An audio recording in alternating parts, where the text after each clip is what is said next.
नमस्कार, सुबह के 8 बजने वाले हैं। वक्त हो चुका है मारो राजस्थान का। मैं हूं आपके साथ श्रुति श्रीवास्तव और मारो राजस्थान की शुरुआत कांग्रेस से आ रही बड़ी खबर के साथ करते हुए बताते चले कि आज कांग्रेस की दो बड़ी बैठकें होने जा रही हैं। पहली बैठक सीडब्ल्यूसी की होगी। ये सुबह 11 बजे सीडब्ल्यूसी की बैठक बताई जा रही है। बैठक में चुनावी नतीजों की समीक्षा की जाएगी। प्रदेश के वरिष्ठ कांग्रेस नेता इस बैठक में शामिल होंगे। जैसे कि अगर राजस्थान की बात करें तो पीसीसी चीफ गोविंद सिंह डोटासरा बैठक में शामिल होंगे। नेता प्रतिपक्ष टीकाराम जूली और वहीं सचिन पायलट भी इस बैठक में शामिल होंगे।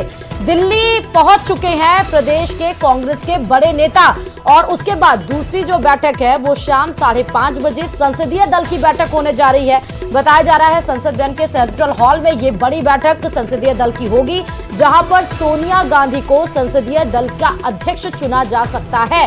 फिलहाल अभी सोनिया गांधी राज्यसभा सांसद हैं, जहां पर मल्लिकार्जुन खड़गे भी हैं मौजूद रहेंगे, वो भी राज्यसभा सांसद है। प्रियंका गांधी वाड्रा और साथ ही राहुल गांधी भी मौजूद रहेंगे और वहां पर शाम 5:30 बजे जो संसदीय दल की बैठक होगी उसमें संसदीय दल के अध्यक्ष के रूप में सोनिया गांधी का नाम सबसे ऊपर चल रहा है। तो बड़ी खबर आपको बता रहे हैं, इस समय कांग्रेस में हलचल तेज है। दो बड़ी बैठकें होनी है। पहले तो सीडब्ल्यूसी की बैठक की जाएगी, जहां प्रदेश के सभी कांग्रेस के नेता पहुंच चुके हैं लगभग, और 11 बजे सीडब्ल्यूसी की बैठक होगी, यानी कि कांग्रेस वर्किंग कमेटी की, जहां पर चुनावी नतीजों की समीक्षा की जाएगी और उसके बाद 5:30 बजे सांसदों की बैठक की जाएगी। और इधर लोकसभा चुनाव के नतीजों के बाद आज कांग्रेस संसदीय दल के चेयरपर्सन का चुनाव होगा। इसके लिए कांग्रेस संसदीय दल की बैठक संसद भवन के सेंट्रल हॉल में शाम 5:30 बजे बुलाई गई है, जिसमें पार्टी के सभी सांसदों को मौजूद रहने को कहा गया है। बैठक में चेयरपर्सन को चुनने के लिए पार्टी सांसद फैसला लेंगे और इसके साथ ही इस बैठक में राहुल गांधी को लोकसभा में कांग्रेस का नेता बनाने की मांग भी की जा सकती है। लोकसभा में कांग्रेस का नेता, इसका मतलब कि नेता प्रतिपक्ष के रूप में। नेता का मतलब होता है कांग्रेस पार्टी के लोकसभा में, इसका मतलब नेता विपक्ष होगा, यानी नए सांसद राहुल गांधी को नेता विपक्ष लोकसभा बनाए जाने की मांग अब कर सकते हैं। तो बड़ी खबर यह भी है, राहुल गांधी को लोकसभा में नेता प्रतिपक्ष के रूप में आप अगर देख सकते हैं तो उनको बनाए जाने की मांग की जा रही है। और यहां पर संसदीय दल की बैठक में संसदीय दल का नेता भी अध्यक्ष के रूप में सोनिया गांधी को बनाए जाने की भी मांग की जा सकती है। तो आज शाम को जो कांग्रेस संसदीय दल की बैठक होगी उसमें दो बड़े फैसले लिए जा सकते हैं। पहला तो राहुल गांधी को नेता विपक्ष बनाए जाने की मांग की जा सकती है और दूसरी मांग कि संसदीय दल के अध्यक्ष के रूप में सोनिया गांधी को चयन करने की बात निकलकर सामने आ रही है।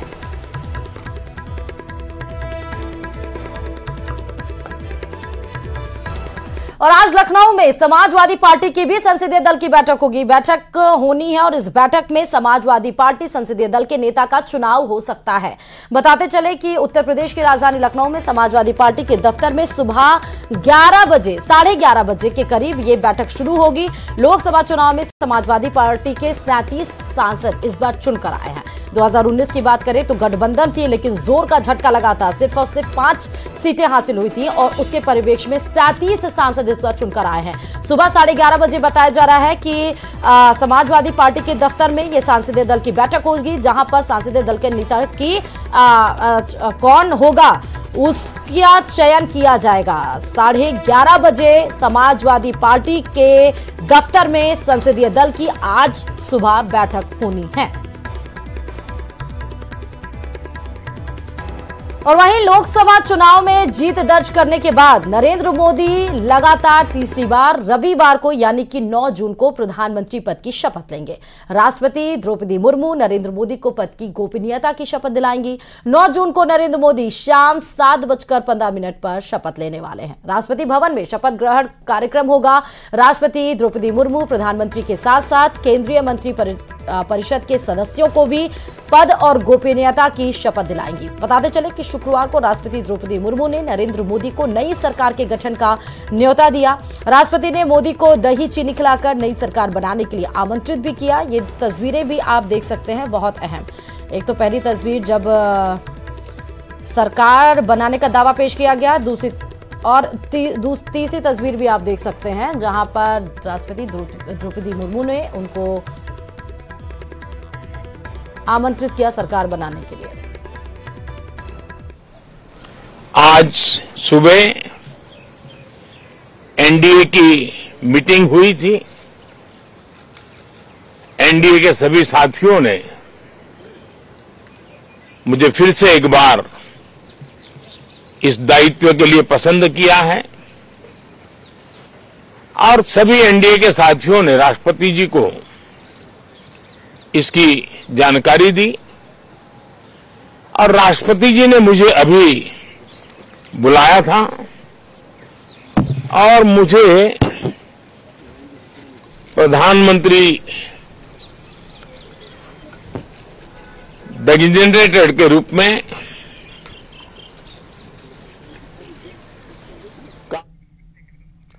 और पीएम मोदी का शपथ ग्रहण समारोह होने जा रहा है। इस ऐतिहासिक पल में शरीक होने के लिए देश विदेश के कितने मेहमानों को न्योता भेजा गया है, कौन कौन सी बड़ी हस्तियां शपथ ग्रहण समारोह की साक्षी बनने वाली हैं, इसे स्पेशल रिपोर्ट में देखिए।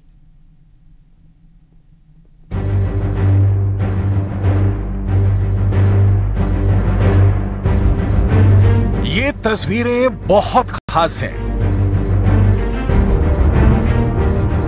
18वीं लोकसभा की फाइनल टैली आने के बाद अब सरकार बनाने की बारी है और मौका एक बार फिर देश ने प्रधानमंत्री नरेंद्र मोदी को दिया है। एनडीए ने पीएम मोदी को संसदीय दल का नेता चुन लिया है और राष्ट्रपति ने पीएम मोदी को सरकार बनाने का न्योता सौंप दिया है। लोकसभा के नेता के रूप में माननीय नरेंद्र मोदी जी के नाम का प्रस्ताव करता मन से समर्थन करता है। भारत की जनता को सर आप पर पूरा विश्वास है। नरेंद्र मोदी जी के साथ आई सपोर्ट श्री नरेंद्र मोदी। श्री नरेंद्र मोदी जी के नाम का समर्थन करता हूँ, उसका अनुमोदन करता हूँ। I support Shri Narendra Modi ji. Is the proudest moment in my life. Shri Narendra Modi ji को समर्थन देती है। पार्टी के तरफ से पूरा समर्थन देता हूँ। श्री नरेंद्र मोदी जी के नाम का समर्थन करता हूँ। श्री नरेंद्र मोदी जी के नाम का समर्थन करती हूँ।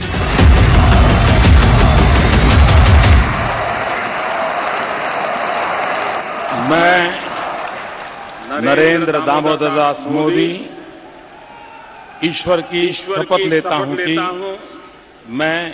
कि मैं विधि द्वारा स्थापित भारत के संविधान के प्रति सच्ची श्रद्धा और निष्ठा रखूंगा। मैं भारत की प्रभुता और अखंडता का अक्षुण्ण रखूंगा। मैं संघ के प्रधानमंत्री के रूप में अपने कर्तव्यों का श्रद्धापूर्वक और शुद्ध अंतःकरण से निर्वहन करूंगा। अब से बस कुछ ही घंटों बाद देश में सत्ता के इतिहास का एक नया अध्याय खुलेगा, जब 6 दशकों में पहली बार लगातार तीसरी बार नरेंद्र मोदी प्रधानमंत्री पद की शपथ लेंगे।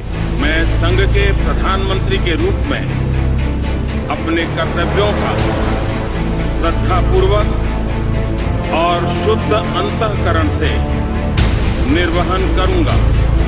इसके पहले यह रिकॉर्ड सिर्फ पंडित नेहरू के नाम था, लेकिन पीएम मोदी के तीसरी बार के शपथ ग्रहण में और भी कई रिकॉर्ड बनने जा रहे हैं। एनडीए के सभी साथियों ने मुझे फिर से एक बार इस दायित्व के लिए पसंद किया है और सभी एनडीए के साथियों ने राष्ट्रपति जी को इसकी जानकारी दी और राष्ट्रपति जी ने मुझे अभी बुलाया था और मुझे प्रधानमंत्री डेजिग्नेटेड के रूप में काम कर एक नियुक्ति दी है। बांग्लादेश की प्रधानमंत्री शेख हसीना, श्रीलंका के राष्ट्रपति रानिल विक्रमसिंघे, नेपाल के प्रधानमंत्री पुष्प कुमार दहल, भूटान के नरेश जिग्मे खेसर वांगचुक, सेशल्स के उपराष्ट्रपति अहमद अफीफ, मॉरिशस के प्रधानमंत्री प्रवेंद्र जगन्नाथ, यहाँ तक कि मालदीव्स के राष्ट्रपति मोहम्मद मुइज़ू को भी शपथ ग्रहण समारोह के लिए न्योता भेजा गया है।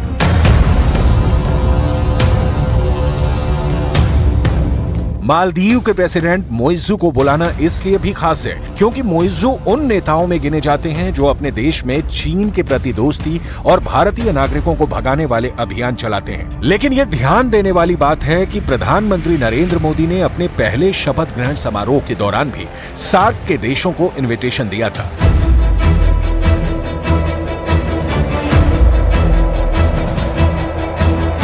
ये मोदी के सबका साथ सबका विकास वाली नीति के भी अनुकूल है। मोदी के शपथ ग्रहण समारोह के लिए विदेशी नेताओं की अतिथि सूची, नई दिल्ली की पड़ोसी प्रथम की नीति और हिंद महासागर क्षेत्र में अहम माने जाने वाले देशों पर उसके रणनीतिक रूप से ध्यान केंद्रित करने को ध्यान में रखकर तैयार की गई है। इसीलिए मोदी 3.0 का शपथ ग्रहण इस बार कई मायनों में खास होगा। इसमें न सिर्फ पड़ोसी देशों के राष्ट्राध्यक्ष शामिल होंगे बल्कि कुछ ऐसे भी मेहमान दिखेंगे जो इस समारोह की शोभा बढ़ाएंगे।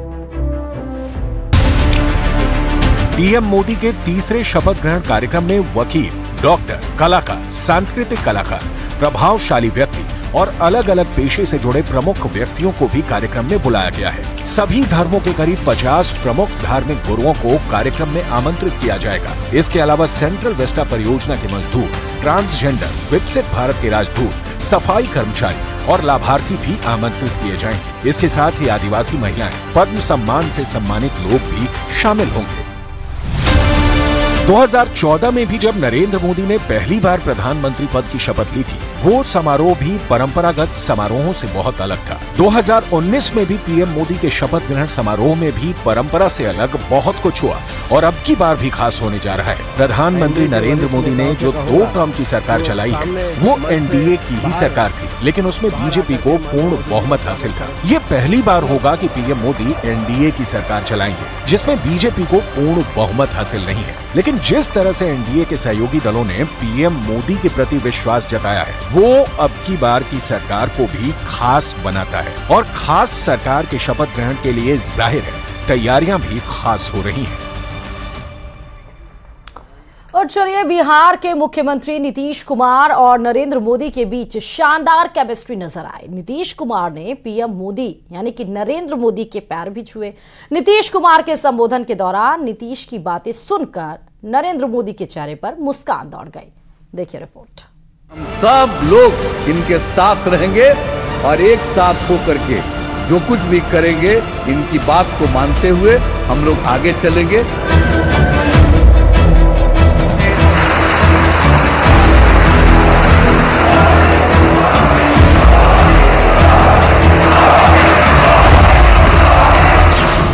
एनडीए के बैठक में नीतीश कुमार और पीएम मोदी के बीच जबरदस्त केमिस्ट्री दिखाई दी। नीतीश के मन में मोदी का ये सम्मान सबने देखा।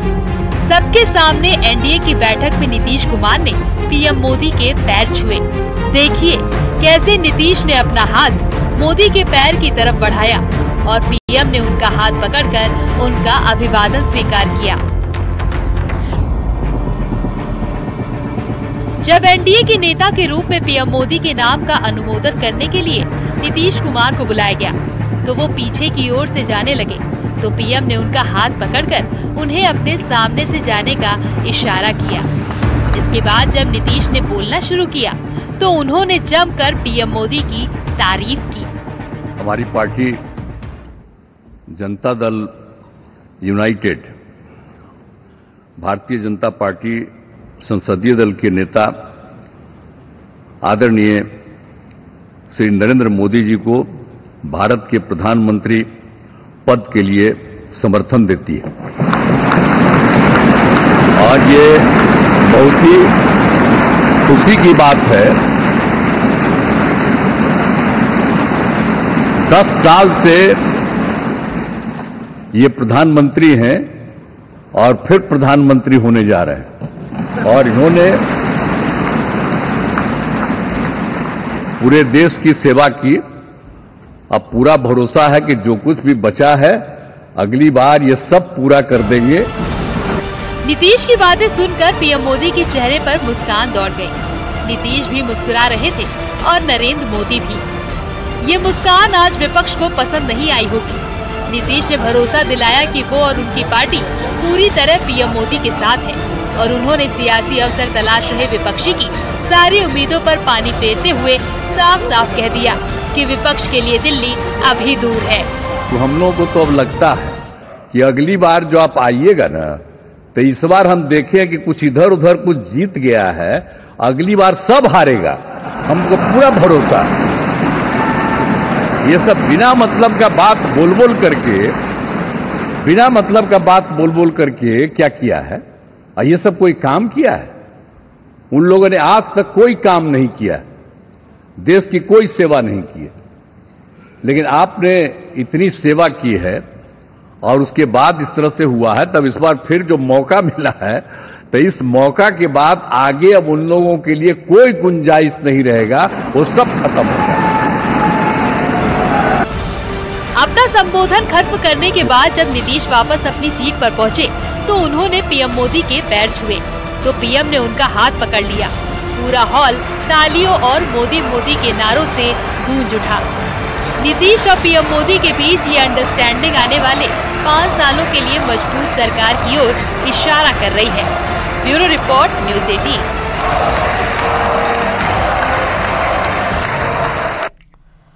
और अब बात छत्तीसगढ़ की कर लेते हैं। छत्तीसगढ़ के नारायणपुर दंतेवाड़ा के सीमावर्ती इलाके में नक्सलियों और सुरक्षा बलों के बीच मुठभेड़ हुई, जिसमें 7 नक्सली ढेर हो गए। वहीं इस घटना में 3 जवान भी घायल बताए जा रहे हैं, जिन्हें इलाज के लिए अस्पताल में फिलहाल भर्ती करा दिया गया है।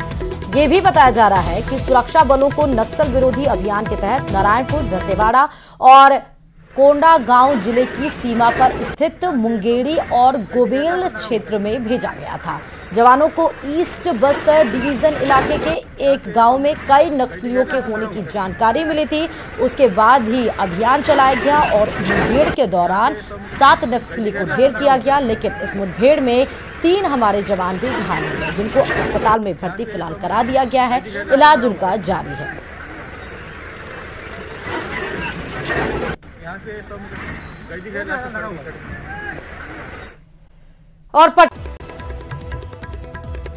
और देश की राजधानी दिल्ली के भीषण गर्मी के बीच कई इलाकों में पेयजल संकट गहरा गया है। नई दिल्ली स्थित स्लम बस्तियों में पूर्वी दिल्ली की गीता कॉलोनी और उसके आसपास की कॉलोनियों इलाकों में गंभीर पेयजल संकट बना हुआ है। टैंकर से पानी की सप्लाई की जा रही है, मगर वो भी नाकाफी है। लोग कामकाज छोड़कर टैंकर से पानी लेने के लिए जुट गए हैं। तो दिल्ली के गीता कॉलोनी की भी आप तस्वीरें देख सकते हैं। एक तो भीषण गर्मी, ऊपर से दिल्ली में भी पानी की किल्लत, और इसको लेकर सियासत भी तेज है।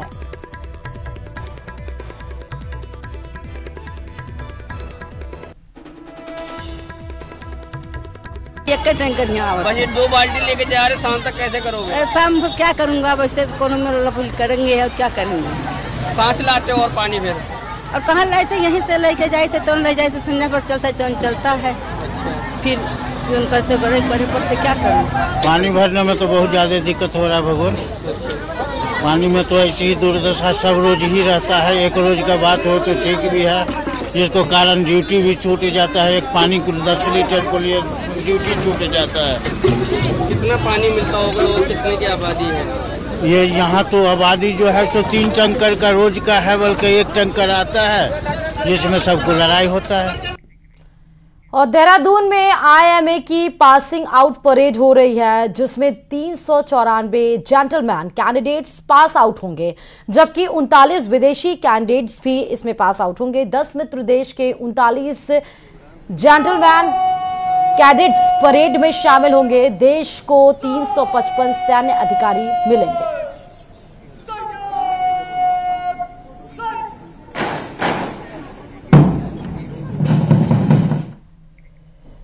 और प्रदूषण का पूर्वानुमान जारी करने के मामले में जयपुर प्रदेश का पहला शहर बन गया है। राजधानी जयपुर में इस एडवांस सिस्टम को लॉन्च कर दिया गया है। अर्ली वार्निंग सिस्टम के अभी तक के सारे आंकड़े बिल्कुल सही साबित हुए हैं। जल्द ही प्रदेश में दूसरे शहरों का भी ये सौगात मिलने वाला है। देखिए रिपोर्ट।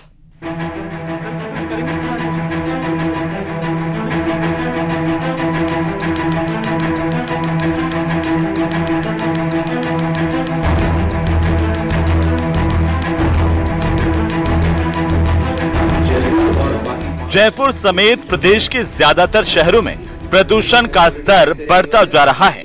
100 से कम एयर क्वालिटी इंडेक्स को पर्यावरण विभाग की भाषा में ग्रीन डे माना जाता है, लेकिन अब ये ग्रीन डे कम होते जा रहे हैं। राहत की बात यह है कि राजधानी जयपुर में अब मौसम की तरह प्रदूषण की चेतावनी मिलने लगी है। अगले 72 घंटों के लिए एवरीडे अगले 72 घंटों के लिए एयर क्वालिटी का फोरकास्ट पूर्वानुमान बताए कि सिटी में और डिस्ट्रिक्ट में एयर क्वालिटी कैसे रहने वाली है और मौसमी पैरामीटर जो कि विंड्स हो गई, टेम्परेचर हुआ, ह्यूमिडिटी हुआ, रेनफॉल हुआ, इसका प्रमाण कैसे रहने वाला है जयपुर में। टेस्टिंग फेज में सफल रहने के बाद अब इस प्रणाली को जयपुर के अलग अलग इलाकों में शुरू कर दिया गया है। लेकिन अब जब ये सिस्टम लॉन्च हो चुका है तो हम आपको बताते हैं कि किस तरह से ये काम कर रहा है और पिछले 2 दिन में जारी किए गए इसके पूर्वानुमान कितने सटीक साबित हुए हैं। आप देख सकते हैं कि इस स्क्रीन के ऊपर दोनों जो वैल्यूज़ हैं वो मौजूद हैं, जिसमें वर्तमान जो प्रदूषण का स्तर जयपुर के अलग अलग जो स्टेशन है वो क्या है और 2 दिन पहले यहाँ पर क्या पूर्वानुमान जारी किया गया था। आप देख सकते हैं कि काफ़ी हद तक यहाँ पर जो सटीक भविष्यवाणियां हैं वो प्रदूषण को लेकर के की जा रही हैं। इस अर्ली जो वार्निंग सिस्टम के जरिए न सिर्फ प्रदूषण के कारणों का पता चल रहा है बल्कि कितना प्रदूषण रहेगा, प्रदूषण क्यों बढ़ा, इन तमाम चीज़ों की जानकारी मिल पा रही है। इस तकनीक में प्रदूषण नियंत्रण मंडल को इंडियन इंस्टीट्यूट ऑफ ट्रॉपिकल मीटेरोलॉजी का सहयोग मिला है। खास बात यह है कि अर्ली वार्निंग सिस्टम के अभी तक के सारे आंकड़े बिल्कुल सही साबित हुए हैं। अर्ली वार्निंग सिस्टम प्रदेश में प्रदूषण सुधार की दिशा में बड़ा कदम माना जा रहा है। अगर पहले से ही ये जानकारी मिल जाएगी कि कब, कहां और किन कारणों से प्रदूषण बढ़ने वाला है, तो उस इलाके में प्रदूषण नियंत्रण के लिए पहले से कोशिशें की जा सकेंगी।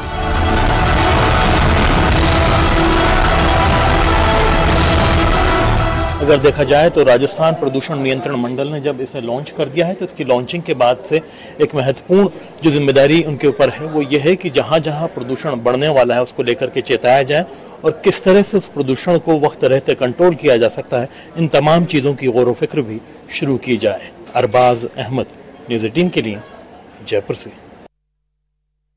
फिलहाल म्हारो राजस्थान में अभी के लिए इतना ही, लेकिन 8:30 बजे आपको दिखाएंगे हमारा खास प्रोग्राम गोरबन।